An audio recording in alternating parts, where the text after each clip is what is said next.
More than 17 Russian soldiers were reportedly put out of action in a single day.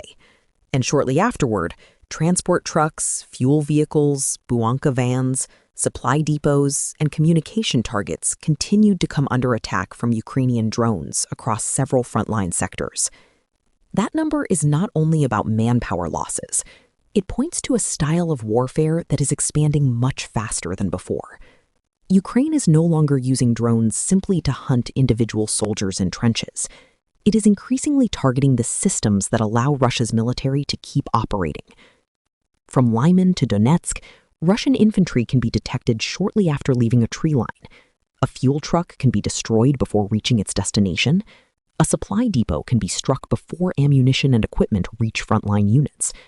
Even a small communication antenna can become a target, because losing that connection may slow an entire unit's response during combat.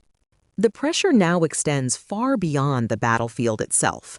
High-value targets in St. Petersburg, including the Bowie corvette and a major oil facility in the Baltic region, suggest that the drone war is moving deeper into Russia's strategic rear.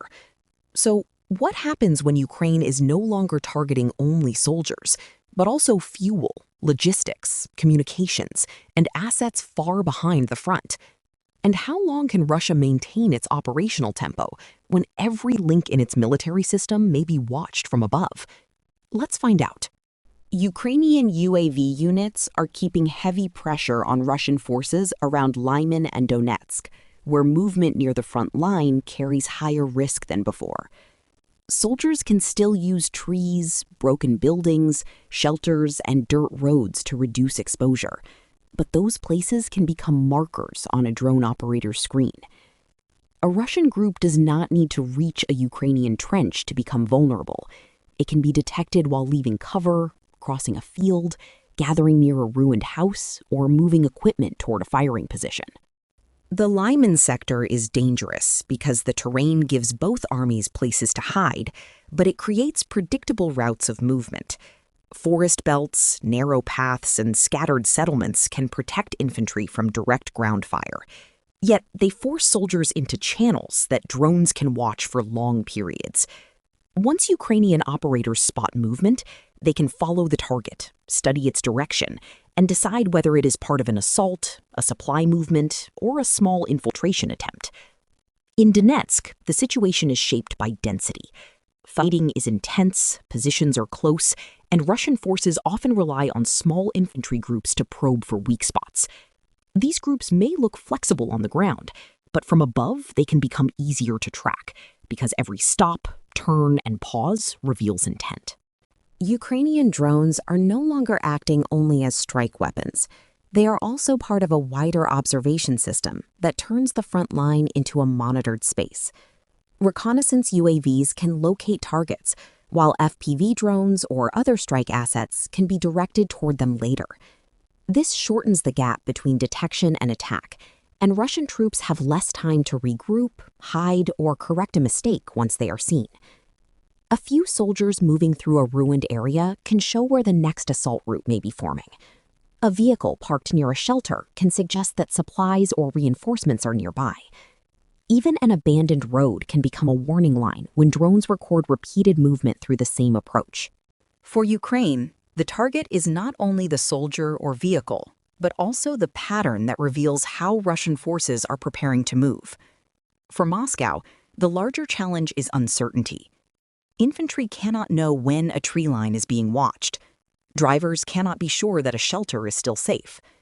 Commanders may struggle to move men forward without exposing the direction of their next push. Pressure on the front line is only the first layer.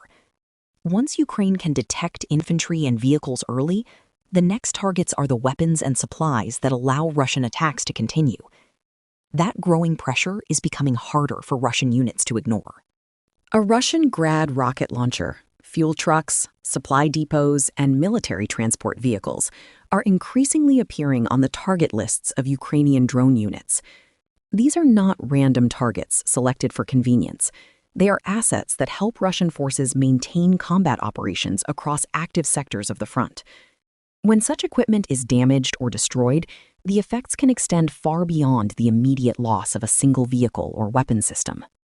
The Grad multiple rocket launcher remains one of the most widely used Russian artillery systems in the war. Its value comes from its ability to fire large salvos of rockets over a wide area within a short period of time. A single battery can place significant pressure on Ukrainian defensive positions and support advancing infantry units. Because of that role, a Grad launcher does not need to be actively firing to become a valuable target. Modern reconnaissance drones make concealment more difficult than in earlier stages of the conflict. A launcher hidden near a tree line, parked inside a temporary shelter, or positioned behind a structure can still be detected if movement around the site attracts attention. Once identified, the launcher becomes vulnerable not only during combat operations, but also during preparation, relocation, or reloading. Fuel vehicles occupy a different but equally important position within the Russian military system. Armored vehicles, trucks, generators, engineering equipment, and many support assets depend on a steady supply of fuel. Combat power can decrease quickly when fuel distribution becomes less reliable. A vehicle that never reaches its destination may affect many other vehicles that were depending on its cargo. This reality helps explain why Ukrainian drone operators continue to focus on fuel transport whenever opportunities appear. A burning fuel truck represents more than the loss of one vehicle. It can interrupt schedules, force route changes, and create uncertainty for units waiting farther forward. Drivers may be required to travel longer distances or use less efficient roads to reduce exposure. Those adjustments consume additional time and resources. Supply depots occupy another critical place in the military chain. Every army depends on a constant flow of ammunition, food, spare parts, batteries, communications equipment, medical supplies, and engineering materials. Frontline formations consume large quantities of resources each day. Replacing those resources requires a network of storage sites and transportation routes operating continuously behind the battlefield. When a depot is struck, commanders must often shift supplies from other locations or reorganize delivery plans. Even when losses are limited, additional movement creates new challenges. More vehicles may be needed, more personnel may be assigned to transportation tasks, alternative storage areas may need to be established.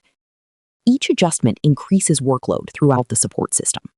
Military transport vehicles face similar pressure. Trucks moving cargo between depots and combat formations serve as the connection between stored supplies and operational units. Without transportation, resources remain useful only on paper. Ammunition stored far from the battlefield cannot support troops who need it immediately. Equipment waiting in a warehouse cannot help soldiers at the front. The growing use of drones against these targets reflects an effort to place pressure on several layers of military activity at the same time. Direct combat remains important, but sustaining combat also requires fuel, transportation, storage facilities, and fire support systems. Each category contributes to the overall effectiveness of a military force. As Grad launchers, supply depots, and fuel vehicles come under greater observation, the effects can spread beyond the immediate strike location. Decisions made far behind the front may become more complicated, while routine movements become harder to carry out without risk. Once these support assets begin facing constant pressure, the battlefield extends beyond trenches and assault routes. It starts reaching deeper into the logistic structure that allows Russian operations to continue day after day. The Signum Battalion has become an important drone unit on the Lyman front, where Russian infantry groups search for gaps in Ukraine's defense. The fighting here is not always shaped by armored columns. In many cases, the pressure comes from small teams moving through forest belts, ruined buildings, narrow paths, and villages. Their mission is direct but dangerous. They try to get close enough to test Ukrainian positions, locate weak points, and prepare the ground for a larger push. For Russian commanders, small infantry groups offer a way to reduce exposure. A few soldiers can move through broken terrain more easily than a vehicle column. They can use trees for cover, crawl through houses, or wait inside shelters until the next movement window opens. On the ground, this method may appear flexible. From the air, it creates patterns that trained drone crews can read. The drone unit's role begins before the clash at the trench line. UAV operators look for movement that does not fit the background. A shape crossing between trees, A group pausing near a ruined wall, or a soldier moving from one patch of cover to another can reveal the start of an infiltration attempt. Once spotted, the target is not treated as an isolated figure. The drone crew studies direction, spacing, speed, and likely destination. That process matters because small assaults depend on surprise. If Russian infantry can reach a blind area before being detected, they may force Ukrainian defenders to react under pressure. If they are detected early, their route can be watched, their cover can be marked, and their next position can be predicted. The coordination between reconnaissance UAVs, FPV drones, and ground fire gives Ukraine several options. A drone may continue tracking the group, while another system prepares to strike. FPV drones can be sent toward individual soldiers, while other weapons can target the area around them.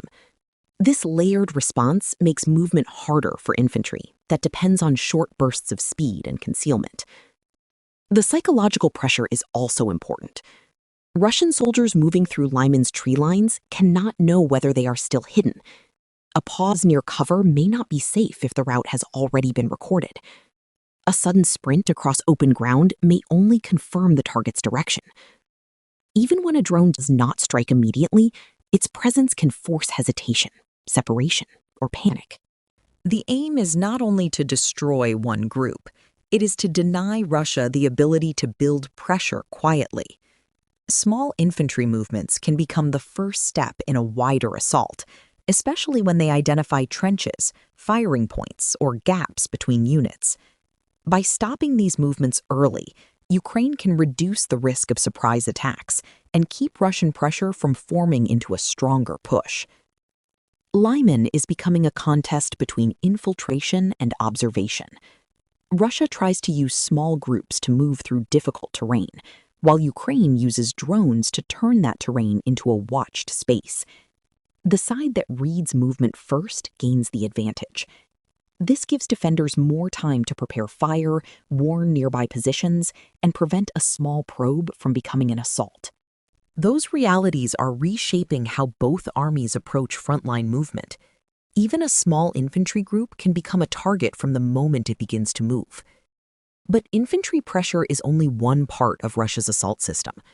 Trucks, fuel, and transport routes decide how long that pressure can continue once fighting expands. Ukrainian UAV units are now putting growing pressure on Russian logistics vehicles and fuel carriers because those targets decide how long frontline units can keep fighting. A truck moving toward the front may look less dramatic than a tank in combat, but its cargo can be just as important. Ammunition, food, drone batteries, spare parts, medical kits, and repair tools all move through the same support network. When one vehicle is destroyed, the delay can spread across several units that were waiting for those supplies. This is why logistics trucks have become valuable targets for Ukrainian drone teams. A Russian assault group may still have soldiers ready to move, but without enough ammunition and basic support, its ability to maintain pressure can fall quickly. If medical supplies arrive late, wounded troops may face greater risk. If batteries or spare parts do not reach drone operators, reconnaissance and strike missions can become harder to sustain. The loss of one truck may not stop a whole offensive, but repeated losses can weaken the daily rhythm of operations. Fuel carriers create an even more sensitive problem. Russian armored vehicles, artillery tractors, transport trucks, engineering machines, and generators all depend on fuel to stay active. A fuel truck burning on a road is not only a visible explosion. It can mean that vehicles waiting farther forward receive less fuel than planned, or that another convoy must take a longer and more dangerous route. In a war shaped by movement and reaction time, fuel shortages can reduce flexibility very quickly. The pressure becomes stronger when these strikes force Russia to change how it moves supplies. Drivers may avoid direct roads, wait for darkness, use smaller groups, or move through damaged routes that slow traffic. Each adjustment can reduce the amount of material reaching the front on time. A route that once supported regular deliveries may become less reliable if drone crews watch it repeatedly. Even when trucks survive, the need to move more carefully can reduce the speed of the entire logistics chain. Artillery units are among the first to feel the impact of slower supply. Russian guns need large amounts of ammunition to maintain fire support for infantry. If shells arrive late, the rate of fire may fall. If transport becomes risky, commanders may hold ammunition farther back, which creates another delay between storage and firing positions. Infantry assaults then enter battle with weaker cover, less pressure on Ukrainian defenses, and fewer chances to exploit short openings. The same pressure affects vehicles near the front. Transport trucks move personnel between staging areas and fighting positions. Repair vehicles help recover damaged equipment. Generators power command posts, communication points, and bases. When fuel and cargo movements become less stable, these support tasks become harder to coordinate. The front line may still appear active, but the system behind it starts working with more friction. Ukraine is not only trying to destroy what is already fighting at the trench line, it is trying to slow the flow that keeps Russian forces supplied, fueled, repaired, and ready for the next assault. Attacks on logistics help stretch time, increase risk, and force Russia to spend more effort on movement. But an army also needs communication to turn supplies and soldiers into coordinated action. That brings the next target into focus. The St. Petersburg drone strikes marked a wider stage in Ukraine's long-range campaign because the targets were far from the front and close to Russia's political and economic core. Ukraine said its drones hit high-value sites in the area, including the Boyi corvette at a naval facility near Kronstadt and a major oil facility in the Baltic region. The distance itself carried a message. The war was no longer reaching only occupied territory or border regions. It was touching one of Russia's most important cities. St. Petersburg matters because it is not just another urban center. It is a major port city, a symbol of Russian state power, and a gateway to the Baltic Sea. It also hosts important energy, shipping, industrial, and naval infrastructure. A strike there creates military pressure, but it also creates public pressure, because explosions and fires in a city of that size are harder to hide from citizens, investors, and foreign partners. The reported strike on Boyi added a military dimension to the operation. A corvette is not a frontline trench asset. It belongs to the maritime layer of Russian power, where ships support patrols, escort duties, surveillance, and regional presence. If a vessel can be threatened while it is at or near a naval facility, then the risk picture changes. Protection is no longer only about defending ships at sea. It also includes docks, repair areas, air defense coverage, and the routes drones may use to reach the target. The oil facility carried a different kind of value. Energy infrastructure helps fund the state, support industry, and maintain wartime logistics. A successful strike on such a site can cause fires, disrupt local operations, and force authorities to spend resources on security, repairs, and air defense. Even when damage is limited, the message remains powerful. Ukraine is trying to make Russian energy assets feel exposed, especially in regions linked to exports and economic activity. The attacks came as St. Petersburg was preparing for a major economic forum, which gave the strikes a psychological and political effect beyond the physical damage. Russia has worked to show that normal life and high-level diplomacy can continue despite the war. Drone attacks near such a setting challenge that message. They suggest that distance from Ukraine does not guarantee insulation from the conflict. For Kyiv, long-range UAVs help connect battlefield pressure with pressure inside Russia itself. The aim is not only to destroy one ship or one tank farm. It is to force Moscow to defend more territory, protect more infrastructure, and manage more uncertainty across a wider map. The St. Petersburg strikes expanded the drone war into strategic depth. Together, these targets link the deep rear with daily combat support and show how pressure can now move across several layers of war. At the same time, Ukraine continues to target smaller but more direct assets near the occupied front, including transport vehicles, Bukhanka vans, and communication antennas. Beyond strategic targets and logistics routes, Ukrainian UAV units continue to strike transport vehicles, Bukhanka vans, communication antennas, and other support assets across occupied territories. These targets may appear less important than artillery systems or fuel depots, yet they keep military operations connected and coordinated. A battlefield is not sustained by weapons alone. It also depends on the flow of information between commanders, frontline units, drone operators, and support elements. Communication antennas have become especially important because modern warfare depends on constant data exchange. Infantry units need to report enemy movement. Artillery crews need targeting information. Drone operators need coordinates and updates. Command posts need to receive reports and issue orders. When an antenna is destroyed, the effect may not be immediately visible. Unlike a burning vehicle or an exploding ammunition depot, a damaged communication site often produces no dramatic image. Yet the impact is real. Messages may take longer to reach frontline units. Commanders may receive reports more slowly. Small delays can become important during fast-moving combat situations. This is significant in areas where drones are active on both sides. Reconnaissance platforms, strike drones, and surveillance assets all depend on information moving quickly between operators and command structures. A weaker communication network can reduce the speed of decision-making and make battlefield coordination more difficult. Transport vehicles also remain important targets. Bukanka vans and other light vehicles are often used to move personnel, equipment, repair teams, and supplies between positions.